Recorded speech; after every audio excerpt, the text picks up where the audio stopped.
नमस्कार, अभी आप देख रहे हैं नेशनल न्यूज टाइम और मैं रविंद्र कुमार। इस वक्त हम खगड़िया जिला के गोगरी अनुमंडल क्षेत्र के कटघरा जिला में मौजूद हूं और यहां पर हमारे सामाजिक कार्यकर्ता जो है पंचायत करे पुकार के जो पूरा टीम यहां पर मौजूद है।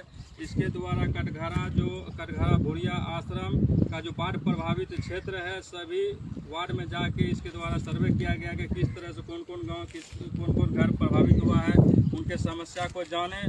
और उसके बाद वो हमारे इटहरी पंचायत को मुखिया प्रतिनिधि है लतू पटेल, इससे भी मिल के यहाँ के जो विभिन्न समस्या से अवगत हुए। यहाँ पर जो सामुदायिक किचन की व्यवस्था किया गया है उसको भी स्वाद को चखा गया, किस तरह से यहाँ पर सामुदायिक किचन में खाने की व्यवस्था किया जाता है। तो और यहाँ पर किस किस मैटर पर बात किया गया हम जानते हैं। यहाँ जो पंचायत पुकार के जो टीम है और हमारे मुखिया प्रतिनिधि, इनसे भी जान लेंगे किस किस मैटर पर बात हुआ। तो सबसे पहले मुखिया जी से जानते हैं। मुखिया जी, आपके पंचायत में पंचायत के पुकार का जो पूरा टीम आया हुआ है, तो आपसे और उनसे क्या क्या बातचीत हुआ, अभी किस मुद्दे पर बातचीत हुआ? मुद्दा पर हुआ, जैसे ले लीजिए शिविर चल रहा है जी, उस पर चला, नाव पर मुद्दा पर हुआ जी, जो चल रहा है वो हम बता दिए। जी, शिविर बढ़िया से चल रहा है, खाना लोग खा, थोड़ा मोड़ा लड़ा झगड़ा हो जाता है। नहीं वो बात नहीं।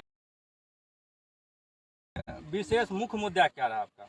हॉस्पिटल अच्छा, ले लीजिए, उप स्वास्थ्य केंद्र हमें 18 साल पहले जमीन लिख के दिए है, जी, लेकिन अभी तक उप स्वास्थ्य वहाँ नहीं बना है। हम लोग सब आदमी से कहे कि बनाने का कोशिश कीजिए, आप लोग आवाज़ उठाइए। तो इधर गए मिन्हा जी। तो पंचायत करे पुकार का जो मेन कार्यकर्ता है, इनसे हम आप लोगों को मिला रहे हैं। तो आप बताइए मिन्हा जी, जो अभी जो आप जो बात किए मुखिया से, यहाँ के मुखिया प्रतिनिधि हैं, किस मैटर पर आप लोग बातचीत किए? क्या क्या मतलब आप जो पंचायत का सर्वे किए यहाँ पर आप क्या क्या देखे और किस मैटर पर आप लोग बातचीत किए? जी, अभी जो हम लोग यहाँ कटघरा और आश्रम में घूमे हम लोग, तो यहाँ जो हमने कंप्लेन जो सुना है यहाँ की जनता का, उन्होंने कहा कि पिछले 10-12 दिन से यहाँ बाढ़ में हम लोग परेशान हैं और अभी तक यहाँ पे मेडिकल टीम को नहीं भेजा गया है। मेडिकल टीम को नहीं भेजा गया है, इसका मतलब ये है कि दवाई भी इनके पास अवेलेबल नहीं होगी। तो सवाल ये है, जो डीएम साहब हैं हमारे आलोक रंजन जी, उनकी क्या जिम्मेदारी है? वो आपदा प्रबंधन के हेड हैं, उनकी जिम्मेदारी है कि अपने जूनियर्स को, अपने सिविल सर्जन को, अपने सीओ साहब को यहाँ भेजे और यहाँ के हालात की जानकारी ले। लेकिन शायद उन्होंने ना तो खुद यहाँ आने की कोशिश की, ना ही किसी अधिकारियों को भेजा। तो मैं उनसे ये कहना चाहता हूँ कि सर आप एक बात बताइए, स्वास्थ्य सुविधा जो है ये भी आपकी जिम्मेदारी है, और अगर यहाँ के लोगों को सांप काट लेगा तो वो कहाँ जाएंगे? सांप काटने के लिए आपके पास एंटी वेनम इंजेक्शन यहाँ अवेलेबल होना चाहिए। लेकिन मुझे पता चला यहाँ एएनएम ही नहीं है, कहीं पे कोई ऐसा लोकेशन नहीं है जहाँ पे एएनएम आकर के बैठती हूँ।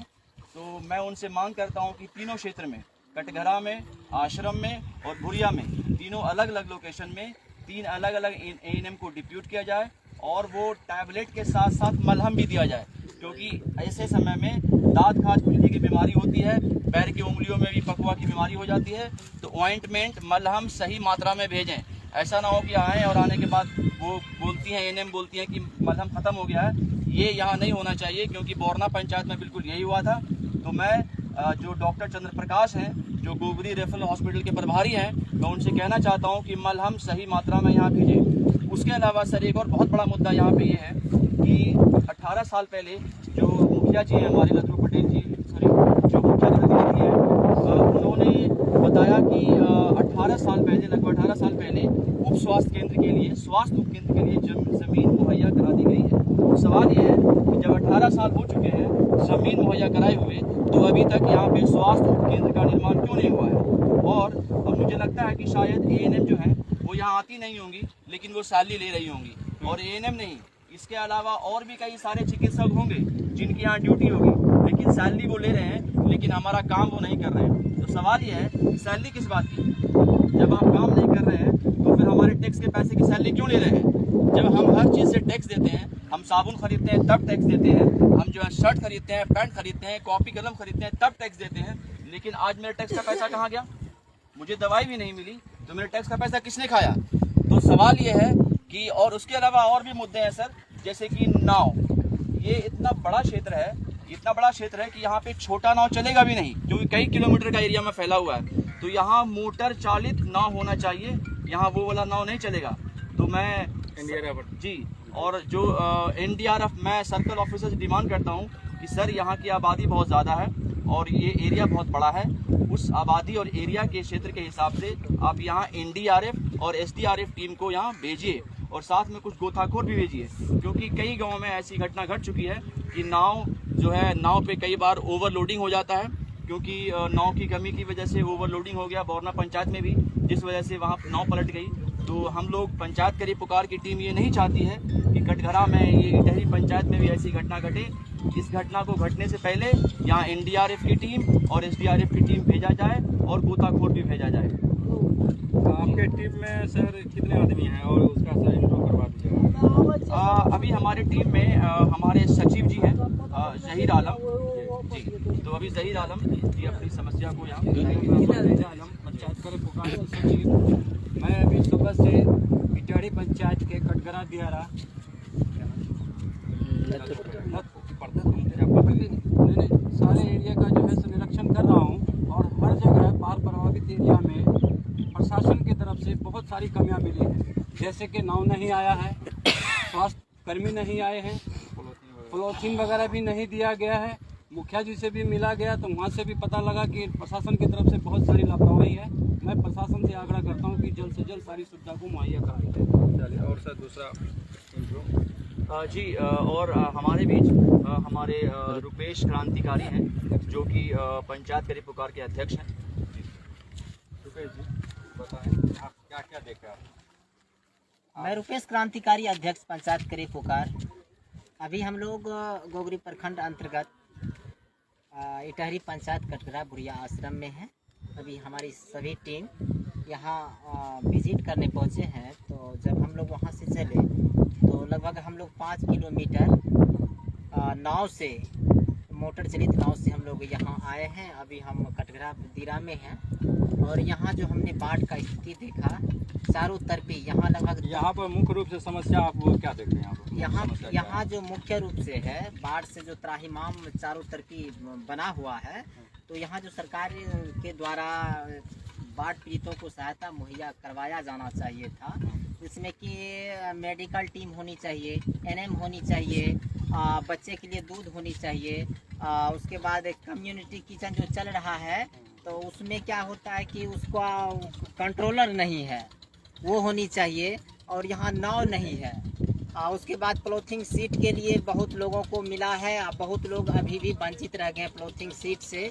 उसके बाद NDRF की टीम होनी चाहिए, कारण कि यहाँ छोटी छोटी नाव, 2-3 नाव ही मुहैया कराया गया है और उस पर अधिक लोग बैठ जाते, जिसके कारण कई बार नाव डूब चुकी है। तो गोताखोर की भी अति आवश्यक है। अब बाकी जो हमने देखे हैं, सबसे बड़ी समस्या है कि गोगरी अनुमंडल से इस क्षेत्र की दूरी लगभग 5 किलोमीटर है और यहाँ लगभग 10,000 आबादी का ये क्षेत्र है। यहाँ दूर दूर चारों एरिया में कहीं स्वास्थ्य उपकेंद्र नहीं है। तो यहाँ 2018 में यहाँ के मुखिया द्वारा जमीन मुहैया कराया गया था, लेकिन अभी तक स्वास्थ्य केंद्र नहीं बना है। कई बार यहाँ के लोग जब इलाज कराने के लिए गोगरी अनुमंडल रेफरल अस्पताल जाते हैं, उस क्रम में डेथ हो जाता है। कई बार ऐसा डेथ हो चुका है। तो सबसे बड़ी कमी लग रहा है कि यहाँ जितना जल्द हो सके जिला शिक्षा पदाधिकारी इस लोकेशन पे कटघरा बुढ़िया आश्रम दिरा से 10,000 लोगों के बीच एक स्वास्थ्य उपकेंद्र का होना बहुत जरूरी है। धन्यवाद। आप मैडम अपना इंट्रो दीजिए। मेरा नाम डेजी देवी है और मैं पंचायत करे पुकार के महिला पोस्ट के अध्यक्ष हूँ और मैं बाढ़ में आई हूँ आश्रम। आप जो बाढ़ प्रभावित क्षेत्र का जो अभी भ्रमण कर रहे हैं, तो आप क्या समस्या देखें?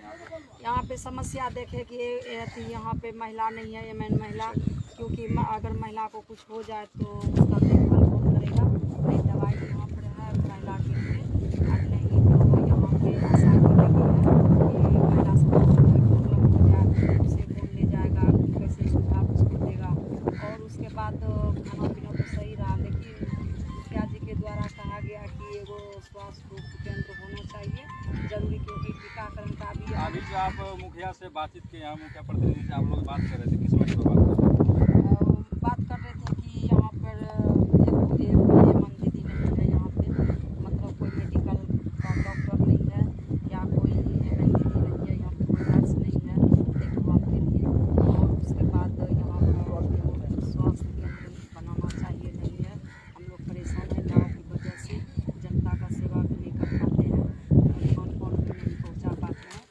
बहुत बहुत धन्यवाद। अभी आप देख रहे थे नेशनल न्यूज़ सर टाइम। कोषाध्यक्ष है हमारे। अध्यक्ष में बताया जाए क्या देखे अभी जो आप यहाँ पर सर्वे कर रहे थे बाढ़ पीड़ित का, तो आप लोग क्या देखे यहाँ पर? देखिए यहाँ पर बहुत सारा समस्या, एक तो बाढ़ का समस्या तो ये लगभग चलते रहता है, लेकिन आप ये देख लीजिए जैसे सबों ने बोला, हमारे सलाहकार भी बोले, अध्यक्ष भी बोले और मुखिया प्रतिनिधि भी बोले कि स्वास्थ्य केंद्र जरूरी है, लेकिन स्वास्थ्य केंद्र के साथ साथ यहाँ एक स्कूल भी जरूरी है, जो यहाँ स्कूल नहीं है। ये किस लेवल पर स्कूल यहाँ पर जरूरत है? यहाँ पर मिडिल स्कूल है, यहाँ पर ना हाई स्कूल है और नहीं यहाँ पर 10+2 है। यहाँ के मान लीजिए चलो लड़के तो कहीं ना कहीं जाकर पढ़ लेंगे, लेकिन समस्या है कि यहाँ के बच्चियाँ कहाँ जाएगी, लड़कियाँ कहाँ जाएगी पढ़ने के लिए। लड़कियाँ यहाँ से मान लीजिए अनुमंडल 7 किलोमीटर है, इस बीच में कोई स्कूल नहीं है, अगर है भी तो बीच में जगह बहुत क्लियर है, फाँक है, तो वहाँ कैसे जाएगी वो पढ़ने के लिए। तो इस जगह पर मिडिल स्कूल के जगह वो तो है ही, उस पर हाई स्कूल और 10+2 स्कूल का होना बहुत ज़रूरी है, क्योंकि यहाँ की आबादी बहुत ज़्यादा है, 10,000 से ऊपर आबादी है और क्षेत्र भी बहुत ज़्यादा है।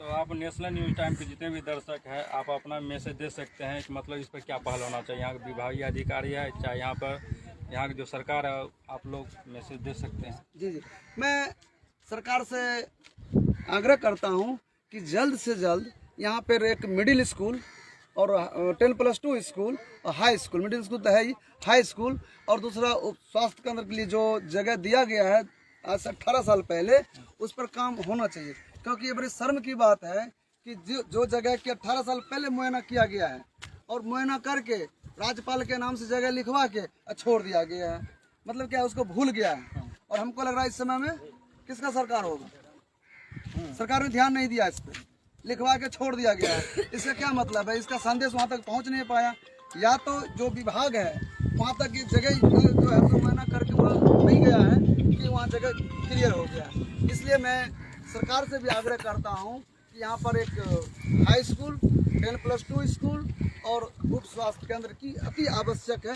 चलिए बाढ़ में तो नाव है, 10 दिन के लिए नाव होगा, 20 दिन के लिए नाव होगा, ये तो आना जाना है, दुख दर्द है, तो हम लोग झेल ही रहे हैं और आदत भी पड़ गया झेलने की। लेकिन हम लोग अगर शिक्षा नहीं होगा तो शिक्षा बिना जिंदगी अंधकार है। आज अगर खाने में अगर लड़ाई हो जाता है, कम्युनिटी किचन में अगर वहाँ पर कोई परेशानी होता है तो उसका क्या सिस्टम है। हम शिक्षित नहीं हैं, हम ये चाहते हैं ज़्यादा से ज़्यादा हम खाना ले लें, जबकि हम ये भी जान रहे हैं कि शाम को भी खाना मिलेगा हमको, फिर भी हमें सब्र नहीं है। समझ रहे हैं ना, हमें सब्र नहीं है कि रात में पता नहीं मिलेगा कि नहीं मिलेगा खाना, हम ज़्यादा से ज़्यादा ले लें। अब जब रात में खाना मिलता है तो उसी खाना को क्या करते हैं, जानवरों को डाल दिया जाता है। ये कमी क्या है, ये कमी हम लोगों की है कि हम लोग शिक्षित नहीं हैं, हमारा समाज शिक्षित नहीं है, इसलिए हमें ज़्यादा परेशानी हो रहा है। खाने पीने में हम लोग लड़ रहे हैं, झगड़ रहे हैं, समझ रहे हैं, बंदरों की तरह हम लोग काम कर रहे हैं। तो इसलिए अगर हमारे यहाँ स्कूल हो जाए अच्छे ढंग की, तो हमारी पढ़ाई होगी, एजुकेशन होगी, तो हम अपने आप इस चीज़ को समझेंगे कि भोजन हमारा है और ये हमारे पैसे, सारा गवर्नमेंट के पैसे नहीं है, ये हमारे टैक्स के पैसे से भोजन हमें रिटर्न मिल रहा है। तो इसलिए ये चीज़ को हम लोग बांट चीट के खा सकते हैं, इसलिए ज़्यादा दिक्कत नहीं होगा उन लोगों को। लेकिन जब तक समझ नहीं आएगा तब तक दिक्कत ही दिक्कत है। इसलिए गवर्नमेंट से मैं फिर आग्रह कर रहा हूँ कि हमारे इस जगह पर बुढ़िया में, कटरा में जो भी है, यहाँ पर एक स्वास्थ्य केंद्र और हाई स्कूल 10+2 स्कूल बहुत ही आवश्यक है, बहुत ज़रूरी है। चलिए बहुत बहुत धन्यवाद। अभी आप देख रहे थे नेशनल न्यूज़ टाइम और मैं रविंद्र कुमार, आप सभी दर्शकों का धन्यवाद।